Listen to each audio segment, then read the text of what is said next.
Galatooma. Asham alaamanni isaa namni xinnaa guddaa jaarsaaf jaarti. Hundi keessan kabajamtoota daawwattoota kenna. Kun Riittaa Shoodha televezyiina Faanaatiin. Har'as keessummaa baay'ee jaalattaniin tokko yeroo gabaabaa keessatti waan bareedaa kan hojjete artistii lafaa dhufaa weellisaa Wabii Dhaabaa waliin turtii bareedaa taasisuudhaaf beellama qabannee jirra. Isin hanga xumura sagantaa keenyaan faana ka turtanoo ta'e yeroo bareedaa ni dabarsina. Qopheessaaf dhiyeessaa Riittaa Taaddalaati. Eebbisaa Kumsaa fi Nimuunaa Riittaan gamoo ogummaa kaameraatiin na faana turu. Kan akkanatti na bareeche Abbukkii Pirootokool magaalaa Adaamaa gamoo Ooliyaad jalatti argama. Guddaa galatoomi jennaani. Ceesiftuu booda gaafa walitti deebinu. Keessummaa kiyya waliin istiidiyoo keessatti sin eega. Na faana bu'aa.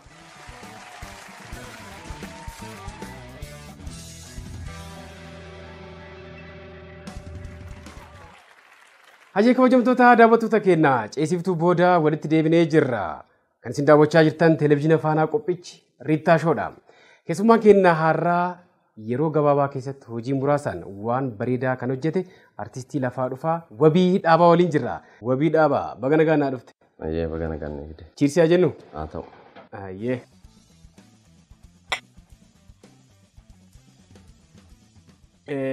Piroodiisarri kiyya gaaffilee muraasa naa kaa'ee jira akka ati dhuftu gaafa itti himu.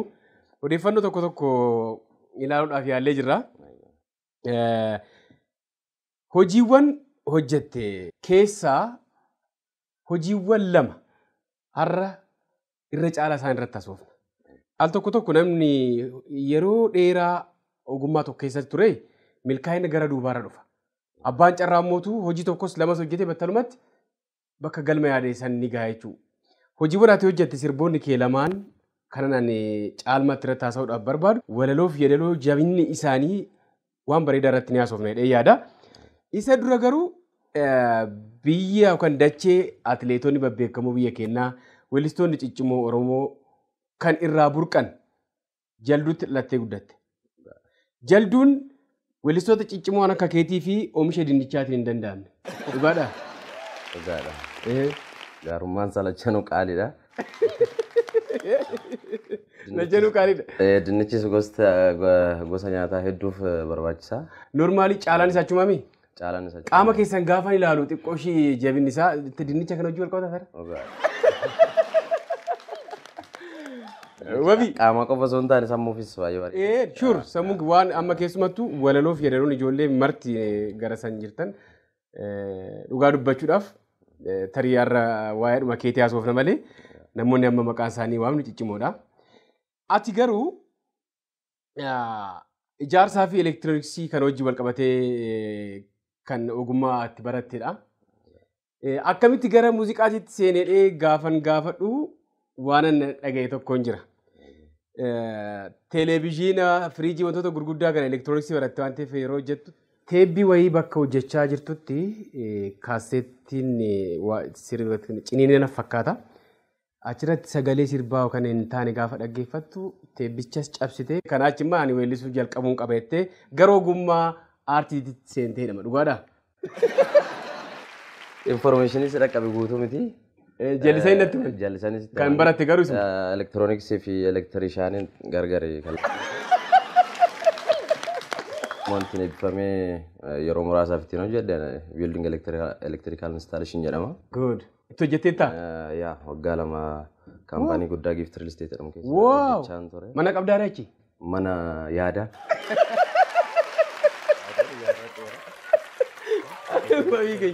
Normaalii ogummaa cimaadha. Hin barbaada mallee baay'ee. Maallaqni irraa achi jirti. Obboleessa kiyya maal godhisa gara aartii kana dhufte? Biriin hin jiru baras. As qarshiin hin jiru jaalalli uummataa jira. Jaalalli uummataa immoo qarshiin hin jijjiiramu. Qarshiin sun immoo dhufti suutuma muruma faana dhufti rakkoon. Galatoomaa obboleessa kiyya. Mee xiqqoo ishii istiidiyoon kiyya kun illee haaraa waan ta'eef ibsaan tokko tokko rakkoon jiru waan ta'eef asumaan gaafa interviiyuu xumurtee deemtu naas reestee deemtu. Dirqama kooti kuni. Waadadha. Kubbaa miilaa cimaa yookaan taphataa cimaa akka turte. Ajaa'iba ogummaa hedduu keessa jirtaatillee. Mee akkamitti kubbaa miilaa taphatteettaa? Dhuguma natti immoo jetteen tarii gara aartii kanatti dhufadhee yaadaan ture. Taphataa cimaa ta'ee bahee biyya bakka bu'uu bakka guddaa yaadaan ture. Garuu biyya kana keessatti biyya Itoophiyaa namtu kana keessatti kubbaa miti kan guddatu. warra aangorra jiran turre guddate. Waan Warra gaafatu hoogganatu. federeeshinii keessa jiran kanatu Kanumaaf abdii kutattee keechaa baate. kanuma tan dhiisne already gara barnootaatti deeme gara building electrical installation barachuutti gore. Kubbaa dhiiftee jechuudha. Sanaan eebbifameen gara hojiitti dhaqee jechuudha. Sanboodoo gara aartiitti akka ta'e. Sambooda aartiitti naannoo CMC jedhamu kana amma naannoo sanan jiraachaa ture. Carraan aartistoota faana kontaaktii gochuu walitti dhiyaachuu waliin haasa'uu maal kun dhufee dhufnaan jaalalli sunis immoo dabalee mee maalan nan danda'a laata waan jedhu hojii manaa fi kenneen wanticha eegale. Ati abbaa seeraadha jechuun walaloo kee sirboota kee gaafanne dhaggeeffadhu moo nama wajjin mari'attu hin jira laata? Abbaa seeraa miti waan abbaan seeraa dabse garuu hin callisu nan hima. Abbaa boqqotu tumateera. Biyya kanatti seera doon ta'an isa seera baasu sodaatama waan ta'eef. Wanta adda ta'e waa'ee keetii kanan dhaga'e weellistoota kanneen biroof illee muuxannoon ta'a jedhee kanan yaadu sirba tokko hojjechuu keetiin dura waan sirbuudhaaf deemsan riisarchiin gaggeessita. Kun immoo hin baramne. Dhugaadha. Namoota amma yeroo riisarchi jedhamu waan guddaatti fakkaata. Riisarchi jechuun hojii sanaa beekuu jechaadha salphumatti. Garuu waa qorattu hin jira kan. Fakkeenyaaf ammaa callisuu burqaa na gaafattee sodaa tokko malee konfidensiin si deebisuu hin danda'a. Qabiyyee isaarra kaasee. Kana kan fiddu gaafa waa'ee hojii sanaa qorattedha. Good.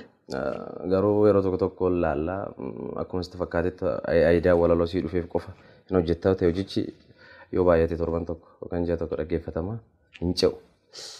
Hojii xiqqoo garuu riisarchi gootee hojicha qorattee callisuun burqaa akkamii maal qaba of keessaa waan jedhu kanarratti hoonneetta ta'e xiqqoon dhaggeeffatamaa natti fakkaate. Keessumattuu gara dhumaarratti mallattoo gaafiidhaan kan xumuramu maanni mata dureessa. Gorgoboo. Gorgoboo. Gorgoboo yaa. Ani jechichi natti ulfaate waan ta'eef. Gorgoboo jechuun salphumatti kan walakkaan bilchaate walakkaan dheedhii ta'edha. Jechichi giddugala kanatti naasa'amu Oromiyaa keessas bakkoota baay'eetti naasa'amu. Gara Wallaggaa. Jechoota baduudhaaf deemaa jiran keessaa gara Wallagga keessaayyuu immoo naannoo Shaambutti haasa'ama. Aayidiyaa kana yeroo taa'ee hojjedhu wanticha maaltu irra cimsa laata kan jedhu yaadu gorgoboo jecha jedhu argadhee jechuudha. Gorgoboon kun jechuun salphumatti walakkaan bilchaatee walakkaan dheedhii ta'edha jechaadha. Galatoon sirbichi daawwannee adeeminu. Ayyee kabajamtoota daawwattoota kennaa mee sirba kana daawwannee. Abshir obbolee obsi obbolee manni morkii banaa buula yaa cuufan lakkii uula wal gorfachaa wal tikfachaa tokkummaatu nuuf qoricha dhukkubsatu malee namni fayyaa naadu tigin biraa ga'u.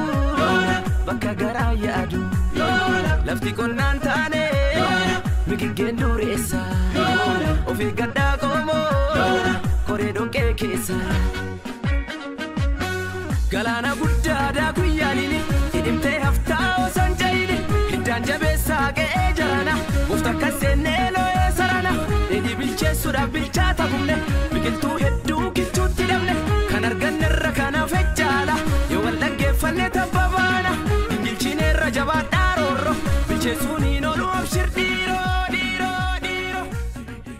Ajee kabajamtoota daawwattoota kennaa walitti deebinee jirra.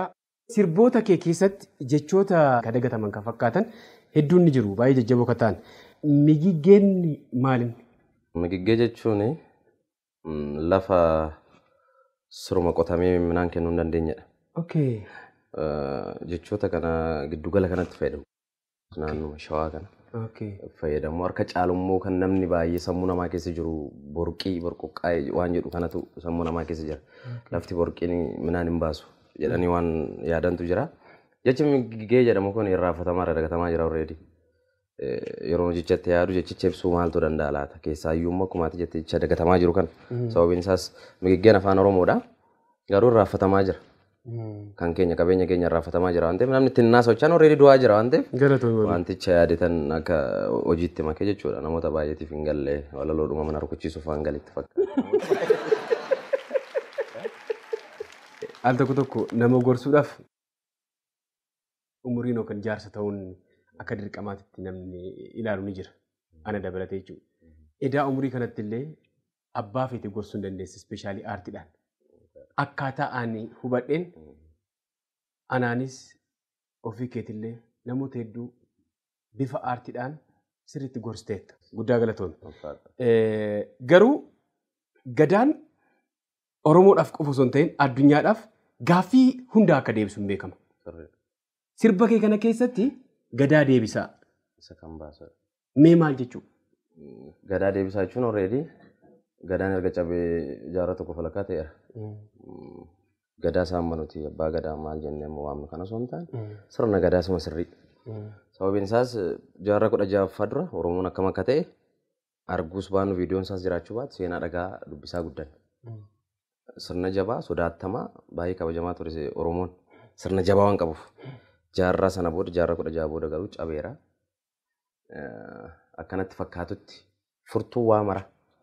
Sirni gadaa kun otoo hojiirra oolee akka sirnaatti biyyattii kana biyya keenya Oromiyaa kana otoo hojiirra oolee gaaffii keenya hunda keenyaan tokko taasisuu danda'u ni deebisa dhiyaate. Kan Afrikaallee. Kan Afrikaallee kan oolu. Sirbi kun kana sirriitti ibsa. Ibsa. Guddaa galatoomne. Sababiin isaas nuti warra kuush immoo Tanzaaniyaa, Keeniyaa bal'annee jirra. Afrikaa irraa sadaffaarra jirra. Keessumattuu walaloo keessa jiru daawwattoonni keenya sirriitti akka qalbiidhaan akka daawwatan affeerree. Mee saayinsiin immoo waa'ee keetii namoonni maqaan isaanii qubee waadhaan jalqabu amala akka kamii qabu kan jedhu saayintistoonni kan lafa kaa'an hin jira waan ta'eef isaan si qorra. Kabajamtoota daawwattoota keenya sirba kana daawwannee walitti deebina. Ammas turtiin keessan televizyiina faanaa Riittaa Shoo waliin haa ta'u.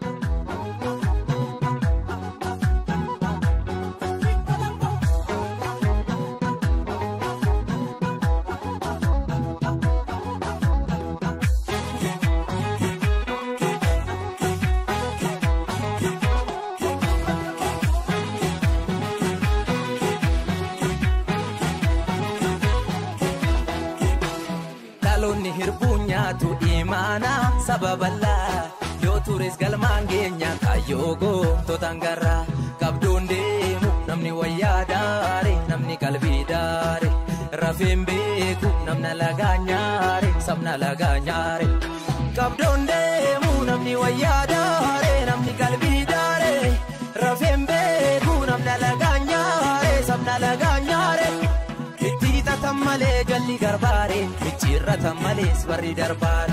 Allaattuu lagarraa kan hundi raasu haroo jilban keenyeef daaktuun dhammaasu cidii fi abiddaan mana ni ijaarru lootuun sanyii bofaa ta'uu sinaallu jallisuu burqaa kan hunda raasu gadaa deebisa isa kan baasu kootii daalee yaabee gaaleen dhufa hormin deessuun seessuu dhaabeettumaa.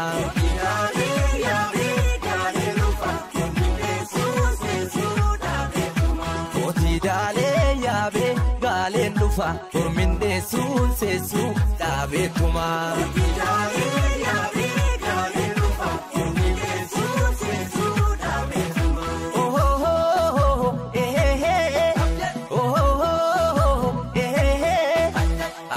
Mana uyyee maaf dhugaa dabsina safuu cabsina mana utubaa malee arrabaan ordina dhugaa balfina fardi gaafa ganuu laala abbaa soore kooraaf dirree jibbee taallayyaatti gore dhugaa goore kootii daalee yaabee gaaleen dhufa hormin deessuun seessuu dhaabeettumaa.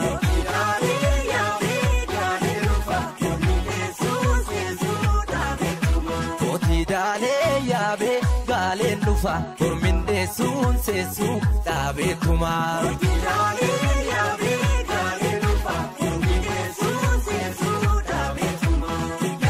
Hidda dhiigee jirma boo'ee dhulaan dhulli horii foo'ee waliin diignu walii jaarraa da'uu geessee ulfii jaarraa.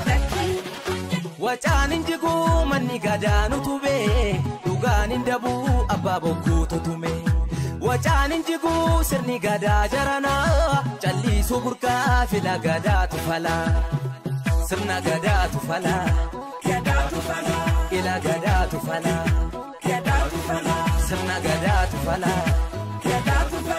Ila gadaatu falaa.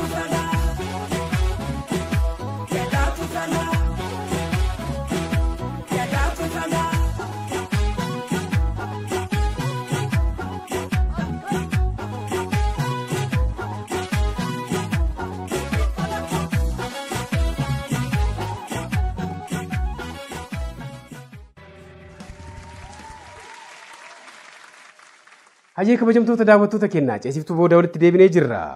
Marsaa lammaffaarra geennee jirra. indianstimes.com irraa websaayitii waa'ee xiinsammuu namaa qorachuudhaan beekamudha. Achirraa kaa'uuf fudhannee jira. Tokko akka kudhanii lakkoofsa tokko nawaame. Ni boonu. Ni boontaa? Boonuu miti. Boonuu fi callisuun gargari. Akkana nu badhutti. Akkuma amma namoota baay'ee yeroon si gabaabsu inaaffaa fi xiiqii gargar hin baasan namoonni baay'ee. Hubattee inaaffaa fi xiiqiin gargari baay'ee irraa fagoodha. Boonuu fi callisuunis immoo akkasuma kana namanatti. Ani uumamaan nan callisa. Callisuun kiyya kun immoo nama baay'ee akkas fakkeessa garuu miti faallaa sanaan. Galatoomi. Carraa lammaffaa? Afur. Arjaa. Arjaa. Yaada. Yaadin. Yaada. Maaliif beektaa? Arjaa saayikooloojii uummataa keessa kan jiru arjaan isa qabu isa kennu sana qofa godhee yaada namni. Kanaafuu arjaa maallaqaa ta'uu baatu arjaa yaadaati rakkoo. Yaada babbareedaa namaa kenna. Normaalii biyya alaatti aayidiyaan hin gurgurama dhugaadha. For sure. Bilgeetillee abbaan qabeenyaa addunyaa keenya gaafa dubbatu yaada bareedaa kanan qabaadhe yoo ta'e maallaqa 100 takka illee osoo naafte ishumaan beeksisaafan oolchaa yaada kiyya san gurguruudhaaf waan jedhu kaase. Yaada babbareedaa namaa kennullee qabeenya yookaan maallaqa namaa kennu caala. Aayidiyaan addunyaa kana kan jijjiira aayidiyaadha. Kan namatti aayidiyaadha. Maallaqa kan dursu aayidiyaadha waan ta'eef. Aayidiyaan inni dhufaa aayidiyaa sanatu maallaqatti jijjiirama jechuudha. Kanaaf maal namoota addunyaa kanarra dhiibbaa uuman olaalte yookaan immoo qabeenyaanis waan biraanis yoo fudhatte kan addunyaa kana raasaa jiru warruma aayidiyaalistoota. Kan immoo warra aayidiyaa maddisiisuu danda'anidha. Kanaaf aayidiyaan hundan caala qabeenyaan caala dheena mala. Good. Carraa sadaffaanitti mi? Lakkoofsa. 9. Loyaal amanamaa. Amanamaadha dhugaadha. Amanamaa. Eenyuuf amanamti? Ofii keetiif. Baay'ee sirraa ka'a. Sumarraa ka'a. Amanamuun sumarraa ka'a. Gaafa ofii amanamu riittaan already maatiidhaan taanaan ta'a ormaan amanamaa jechuudha. So amanamuu keetti situ miidhama malee orman miitu. Waaw. Ministeera Eksoogoo Ministeera Baay'ee namoota biraan miitu. Amanamuu keetti ati garuu miidhamta. Ati immoo miidhamte nama tokko waan taateef rakkoo hin qabu. Kanaaf orma miidhurra jechuudha. Galatoomi. Carraa isa dhumaa? Kudhanaa ta'u. 10. Ni muufatuudha. Ni muufatta sallee sobin. Muufadhu. Muufannaa jechuun akka qaba. Warri isin hin qabnetti san muufatu jira. Akkuma dhufettan keessummeessa. Sababni bu'aa malee sababan ta'u. Sababni jiraannaan bu'aan jira. Good. Sababa sanaaf immoo fala barbaadutu salphata malee muufachuun falan ta'u. Falan ta'u. Guddaa galatoomne. Marsaa sadaffaa irratti gaafa dhufnu akka artistii tokkootitti wabiin waa ilaalee hubachuun isaa maal fakkaata kan jedhu si qorra. Qophiidha. Kabajamtoota daawwattoota keenyaa turtiin keenya ammas itti fufaa ceesiftuu booda gaafa walitti deebinu marsaa sadaffaa mallattoodhaan ibsu nee wabiin waa ilaalee hubachuu irratti maal fakkaata kan jedhu ni qorraan erguun naqinaa.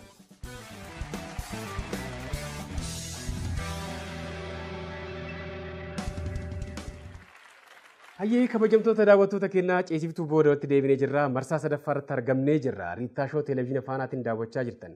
Suuraa jalqabaa.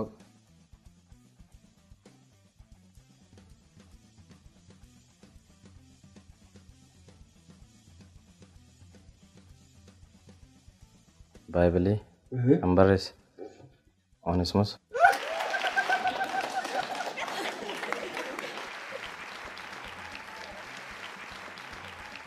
Seenaan isaa bal'inaan hin beekama. Macaafa qulqulluu dabalatee gara afaan garagaraatti jira. Afaan Oromootti illee asoosamoota garagaraa barreeffamoota hedduu qubeen kennallee afaan kennallee as ga'uu isaatiif seenaa guddaa qaba. Kana qofaa miti barsiisaa illee ture. Afaan 6-7 Tigiriffaa, Arabiffaa, Amaariffaa, Laatiin afaan hedduu nama sirriitti beekuu ture jechaadha. Okay.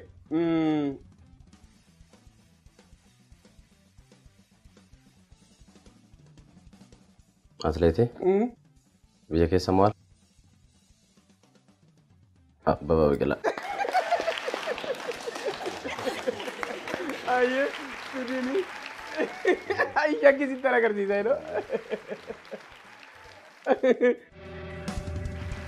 Suuraa sadaffaa akkas na gargaashi.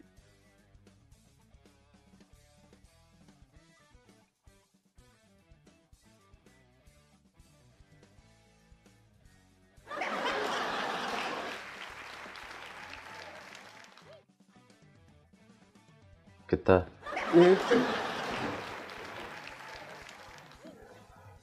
Yosef Gammachuu.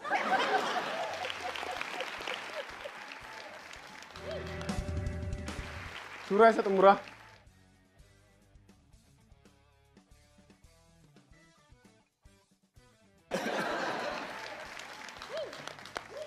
CR7. Eh? CR7. Akkam Cristiano Ronaldo. Siyaar sama jennaan anum beeku. Waan dhugaatii wayna fakkaatu. Maqaa isaa Masooti. Maqaa isaa Masooti. Waan jaalladha baay'ee. Baay'een jaalladha. Sagantaa keenya gara goolabuutti jirra waan ta'eef albama guutuu hojjechaa akka jirtu nan beeka.